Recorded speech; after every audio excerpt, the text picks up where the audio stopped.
I had only 3 things left to do today: check my email, remonstrate with my dog, and ready myself for the apocalypse. I'm that kind of guy.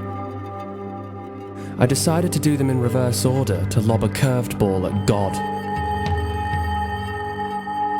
The end of the world is just one of those things, isn't it? I'm right. It is. Yes. At the end of the day, you've got to be ready for the end of your days because it's the end. There isn't much time. I'd best get cracking, I thought out loud with my mouth. The hour is almost PM, and the minutes are very. I've got a lot to do.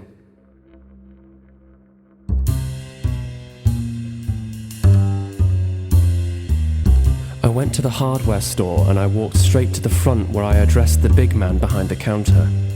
"What do you recommend for the end?" I asked.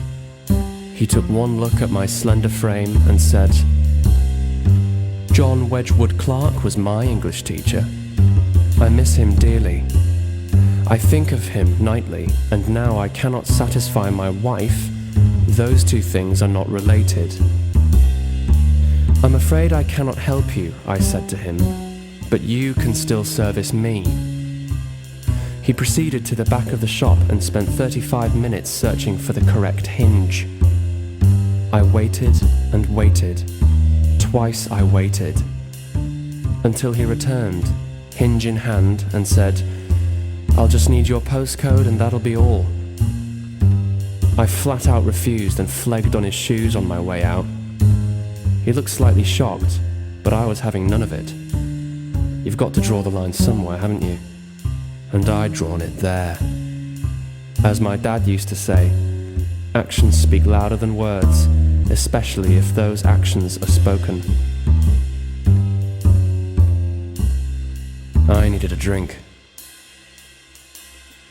And so off I went, to the pub and drink, the place where pub names are invented. But to my surprise, the place had been replaced by a pub. This was too much. I needed a drink, so I went round the corner to a pub. Behind the bar sat a 2-year-old in a high chair. He barked, "What do you want?" And I said, "How do you find true love?" To which he responded, in a soothing tone like soot, "Through cautious observation, calculated measurement, and controlled experimentation." Kids just talk a lot but don't really say anything. I've never been very good with them. I hiccuped, but only out of expediency. As I sat down with my flaxseed donut and flagon of wheat juice, I thought aloud with my mouth again. I thought about all the things that I would leave behind. My disturbingly rare collection of Buddleja trees, my family, and all the punctuation from every rejection I have ever received. I decided to write my will in binary, so that future post-apocalyptic generations who are more mathematically pure can make sense of everything I want. But I couldn't remember how to spell the word compassion. Was it 1 O or 2 O's?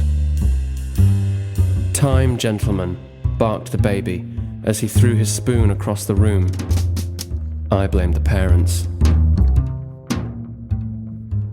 But there was no time to by the by, and so off I stayed, swan diving into my pocket and leafing through the peck of pickled peppers that Peter Piper stabbed that grandma with. I went to the gym, keep up, as I thought I'd better get in shape for the apocalypse tomorrow. I went to the reception in my shorts, my stab-proof vest and a towel. The man behind the counter had a stubble that had a 6-pack and his eyes were sweating. "I need to be in shape," I said. "I'd hate to look frumpy in the inferno." "Is your pee clear?" he asked. "What?" "Sorry, that's too soon," he said. "Let's get you going on a monthly plan." "No," I said. "I want a 1-day transformation. Tomorrow is the apocalypse, and I don't want to get tied down to anything." "I understand that tomorrow is the apocalypse, and we will all turn to ash in the blink of an eye," he said, barely holding it together. "But until then, I have targets to hit." "And I have a to-do list," I said. winning the argument, but not the shape I wanted to be in. I exited stage left, flouncing past the health nuts, their faces green with mouldy fury, because I was free, and they were not. Whilst outdooring my way home on foot, I wakey-wakey'd my compass, and it read, "You're nearly ready." When I came home, I saw my dog that was cute. My university hoodie did not fit my dog, for he had not completed a degree, and I had. He could, however, rub his bottom on the carpet to ease his worm pain, and I couldn't. I could do that. As I was demonstrating this, my daughter entered stage left. "What are you doing?" she asked. "I'm proving to the canine that I can excel at every facet of its existence." "What?" she said, not grasping the big words.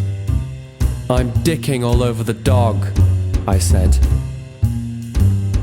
"I like that Daddy's weird," she said, as she merried her way off towards a life of psychosexual trauma.